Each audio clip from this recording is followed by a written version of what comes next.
사랑하고 축복합니다. 오늘도 하나님 나라의 소망으로 감사하고 또 감격하는 하루가 되시기를 주님의 이름으로 축복합니다. 오늘은 부르심을 받은 그 자리에서 예배하십시오 라는 제목으로 말씀을 나누겠습니다. 오늘 본문 말씀은 고린도전서 7장 1절에서 6절까지 말씀, 그리고 17절, 20절, 24절 이 말씀을 부분적으로 읽도록 하겠습니다. 먼저 1절에서 6절까지의 말씀. 너희가 쓴 문제에 대하여 말하면 남자가 여자를 가까이 아니함이 좋으나 음행을 피하기 위하여 남자마다 자기 아내를 두고 여자마다 자기 남편을 두라. 남편은 그 아내에 대한 의무를 다하고 아내도 그 남편에게 그렇게 할지라. 아내는 자기 몸을 주장하지 못하고 오직 그 남편이 하며 남편도 그와 같이 자기 몸을 주장하지 못하고 오직 그 아내가 하나니 서로 분방하지 말라. 다만 기도할 틈을 얻기 위하여 합의상 얼마 동안은 하되 다시 합하라. 이는 너희가 절제 못함으로 말미암아 사탄이 너희를 시험하지 못하게 하려 함이라. 그러나 내가 이 말을 함은 허락이요 명령은 아니니라. 아멘. 또 17절 말씀입니다. 오직 주께서 각 사람에게 나눠주신 대로 하나님이 각 사람을 부르신 그대로 행하라. 내가 모든 교회에서 이와 같이 명하노라. 20절 말씀입니다. 각 사람은 부르심을 받은 그 부르심 그대로 지내라. 마지막 24절 말씀입니다. 형제들아, 너희는 각각 부르심을 받은 그대로 하나님과 함께 거하라. 아멘. 오늘부터 시작되는 고린도전서 7장은요, 이전의 장과 조금 다른 차이가 있습니다. 고린도전서 전반부인 1장에서 6장까지는요, 이 고린도 교회가 당면하고 있는 문제, 특히 교회 분쟁의 문제, 또 도덕적인 무질서에 대한 그 책망과 훈계를 바울이 권면하였습니다. 그에 반해서 이제 본론 후반부인 이 7장에서부터 15장까지는요, 고린도 교회가 편지를 통해서 이 바울에게 질문한 아주 중요한 신앙생활의 현안에 대해서 바울이 목회적으로 대답을 해주고 있는 부분입니다. 즉 7장부터는요, 고린도 교회 가족들이 편지를 통해서 보내온 그 신앙 상담에 대한 답변을 사도 바울이 이렇게 쓰고 있는 것입니다.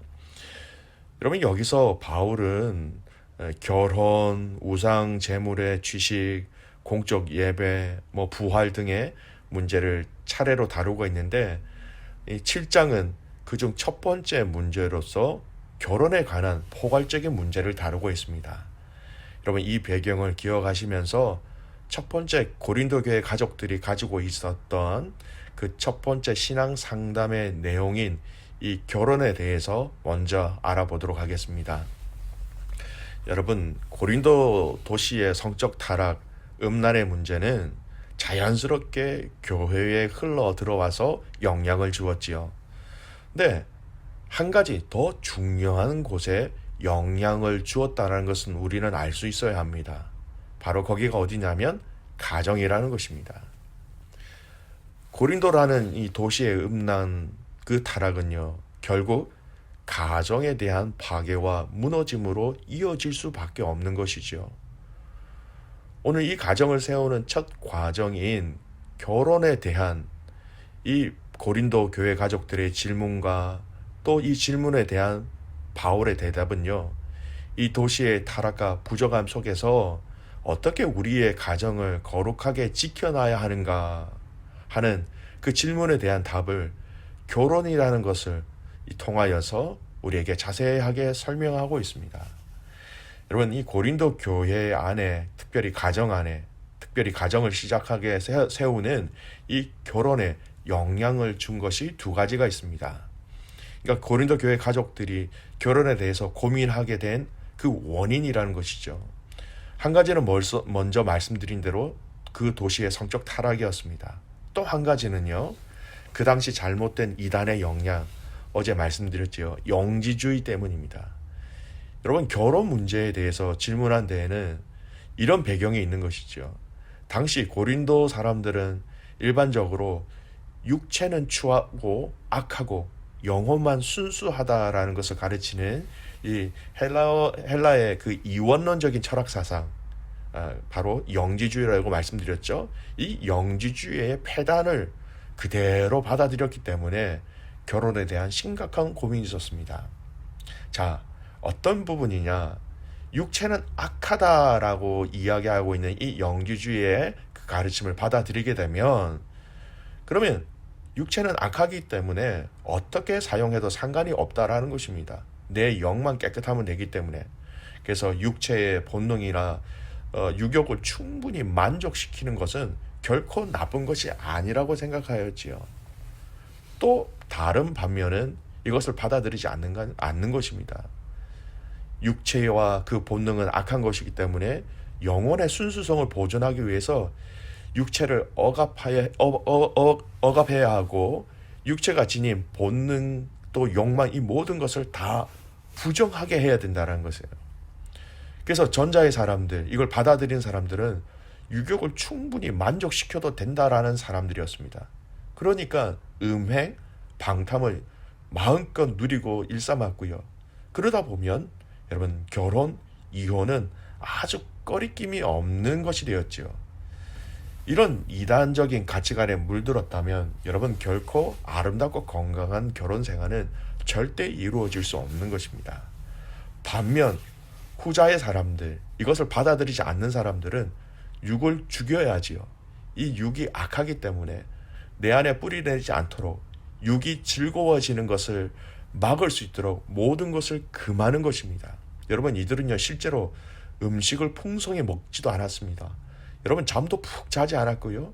기쁨의 표현들도 여러분 풍성하게 표현하지 않았다고 합니다. 극단적인 그 금욕 생활을 선택하게 되면 결혼을 하지 않는 것, 더 나아가서 결혼을 하더라도 여러분 정상적인 부부 생활을 하지 못하는 것입니다. 이러한 고린도 도시의 그 배경, 또 고린도 교회 안에 있었던 그 모든 상황과 환경들이 가정에, 특별히 결혼에 아주 지대한 영향을 끼치고 있었던 것입니다. 결국 당시 고린도 교인들은 이 결혼 문제에 대해서 상당한 혼란을 겪게 되었고, 그로 인하여서 여러분 바울에게 이 문제에 관련해서 자문을 구하게 되었던 것입니다.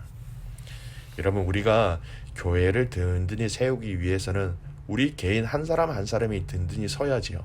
그런데 그 한 사람이 든든히 세워지고, 그것은 또한 우리의 가정이 든든히 세워지는 결과로 나가게 되는데, 이 가정을 든든히 세우는 첫 단계인 결혼에 대한 이런 잘못된 생각들은 여러분 가정뿐만 아니라 교회를 든든히 세워나가는데 방해가 되는 것입니다. 그래서 오늘 이 질문을 받은 사도 바울이 무엇이라고 대답을 합니까? 이 결혼에 대한 바울의 권면의 핵심이 무엇입니까? 결혼을 꼭 해야 한다, 결혼을 꼭 하지 말아야 한다라는 한쪽 주장을 하지는 않습니다. 바울이 고린도 교회 가족들에게 권면하는 것은 크게 세 가지로 정리되어집니다. 첫 번째가 무엇이냐? 하나님은 성을 가정 안에서 남편과 아내, 특별히 구체적으로 제도로 얘기하면 결혼 관계 속에서만 허락하셨다라는 거예요. 9절 말씀 보십시오. 절제할 수 없거든 결혼하라라고 하셨습니다. 성이라는 것은 가정 아래서만 허락된 것이라. 가정을 떠난 성의 만족은 여러분 하나님의 창조 질서를 지키지 않는 그 창조 질서의 원리를 범하는 큰 죄가 되는 것이죠. 이것이 무너지게 되면 부부 관계가 무너지고, 가정이 무너지고, 교회가 무너지게 되는 것입니다. 두 번째 바울이 가르치고 있는 것은요, 결혼이라는 것을 단순히 부부 생활로만 보는 것이 아니라 영혼 구원의 기회와 자리로 설명하고 있는 것입니다. 14절 말씀 같이 볼까요? 14절입니다.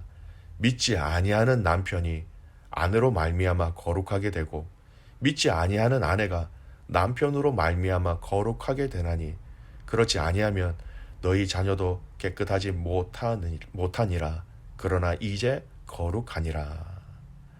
단순히 세상 가정처럼 남편과 아내가 함께 모여 산다라는 것을 넘어서서 이 땅의 삶 이후에 영생에 대한 가장 중요한 문제를 전달하고 알려주는 너무나도 좋은 기회와 또 장소가 된다라고 바울은 그렇게 이야기하고 있는 것입니다. 여러분, 우리의 믿음의 교회 가족들 중에서도 이러한 가정들이 있지요. 남편이나 아내가 아직 함께 신앙생활을 하지 못하시는 가정들이 있습니다. 여러분, 그분들을 위하여서 주님의 이름으로 권면합니다. 여러분, 여러분의 가정을 주님의 시선으로 바라보시길 바랍니다. 혼자서의 믿음 생활이 참 쉽지 않지요. 외로울 때도 있고 답답할 때가 있습니다. 하지만 그럴 때일수록 주님의 응원과 주님의 함께 하심이 여러분 더 많다라는 것을 여러분 확신하시길 바랍니다. 여러분 뿐만 아니라 우리 믿음의 공동체도 여러분을 위하여서 함께 기도하고 있음을 여러분이 아시고 또 이 가정 안에서의 하나님의 구원의 역사가 어떻게 이루어지는지 여러분 기대하시면서 기도로 승리하시기를 간절히 소원합니다. 여러분의 기도의 눈물을 하나님께서 틀림없이 알고 계시고 보고 계시고 끝내 하나님께서 응답해 주실 줄을 믿습니다. 세 번째, 오늘 읽었던 말씀이죠. 7절 말씀, 20절 말씀, 24절 말씀 세 번이나 반복되고 있는 말씀을 읽었습니다. 부르심을 받은 그대로 행하라. 부르심을 받은 그대로 지내라. 부르심을 받은 그대로 거하라 라는 말씀입니다.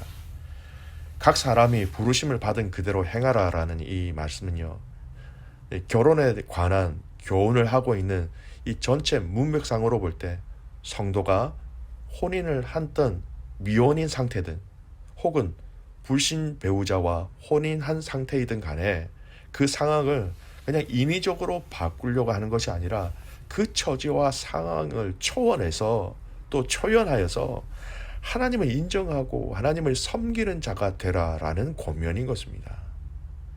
또 바울은 이를 성도의 삶 전반에 관련시키면서 얘기합니다. 성도들의 삶이 단순한 그런 세속적인 관계, 세속적인 신분, 세속적인 그 처지를 이렇게 바꾸는 데 있는 것이 목적이 아니라 궁극적으로 하나님의 그 부르심에 합당하게 살아가는 데 있음을 가르치고 있는 것입니다. 그래서 무할례자나 할례자나 종이나 자유자나 이런 것들을 뛰어넘어 부르신 그 자리에서 하나님을 인정하는 것, 하나님을 섬기는 것, 하나님을 존중히 여길 것을, 그렇게 살 것을 말하고 있는 것입니다. 그 부르신 그 자리에서 우리에게 허락하신 모든 상황과 환경에서 우리는 하나님을 인정하고 하나님을 의지하고 하나님의 선하심을 믿으며 더욱더 하나님을 사랑하며 그렇게 살아가는 것입니다. 여러분, 그것이 무엇일까요? 그것이 바로 예배입니다. 내가 재정이 많든 재정이 없든 하던 일이 잘 되든 잘 되지 않든 건강하든 건강하지 않든 다른 사람들에게 내세울 것이 있든 없든 결혼을 하였든 결혼을 하지 아니하였든 남편이 믿든 남편이 믿지 아니하든 간에 우리는 주어진 모든 삶 속에서 하나님을 인정하는 것, 하나님을 사랑하는 것, 하나님께 예배하는 것, 이것이 더 가장 중요한 것임을 오늘 바울은 그렇게 가족들에게 이야기하고 있는 것입니다. 여러분, 예배하는 가족들이라면, 예배하는 신앙인이라면 모든 환경들을 이겨 승리할 수 있습니다. 또한 예배하는 가정이라면 우리 눈에 보여지는 기도의 응답들이 되지 아니한 것들이 있다 할지라도 이겨낼 수 있습니다. 감당할 수 있습니다. 기다릴 수 있는 것입니다. 사랑하는 귀한 믿음의 가족 여러분, 주어진 그 모든 상황 속에서 주님을 인정하고 주님을 찬양하는, 주님을 사랑하는 모든 믿음의 가족들 되시기를 주님의 이름으로 축복합니다. 그래서 여러분, 부르신 그 자리에서 주님을 인정하고 주님께 찬양하며 주님의 뜻을 따르는, 그래서 그 자리에서 주님 앞에 예배하는 오늘 이 하루가 되시기를 주님의 이름으로 축복합니다. 기도하겠습니다. 살아계신 아버지 하나님, 하나님의 은혜와 사랑에 감사와 찬송과 영광을 올려드립니다. 우리에게 가정을 허락하여 주신 것 참 감사합니다. 하나님, 하나님의 방법으로 이 가정을 지켜나가는 저희들 되게 하옵소서. 아내와 남편, 남편과 아내가 하나님 앞에서 정직하게 또 바르게 올바르게 살아가게 하시고 서로를 신뢰하며 서로를 세워주며 서로를 사랑함으로 말미암아 우리 가정 안에 그 주님의 임재하심을 마음껏 누리게 하여 주시옵소서. 사랑하는 귀한 믿음의 가족들 중에 하나님 혼자 신앙생활하고 있는 귀한 형제 자매들이 있습니다. 그 가정들을 하나님 불쌍히 여겨주시고 하나님 낙심하지 않게 하여 주시고 하나님 엎드리며 기도할 때에 때가 참에 들으시고 응답하시는 것을 모든 믿음의 공동체가 한 눈으로 바라보게 하여 주시옵소서. 부르심을 받은 그대로 행하라. 부르심을 받은 그대로 지내라. 부르심을 받은 그대로 주님과 함께 거하라. 오늘 이 하루가 그 부르심 그대로 우리가 반응하며 감사하며 예배하는 복된 하루 되게 하여 주시옵소서. 그렇게 행하신 하나님을 신뢰하며 살아계시는 예수님의 이름으로 기도드리옵나이다. 아멘.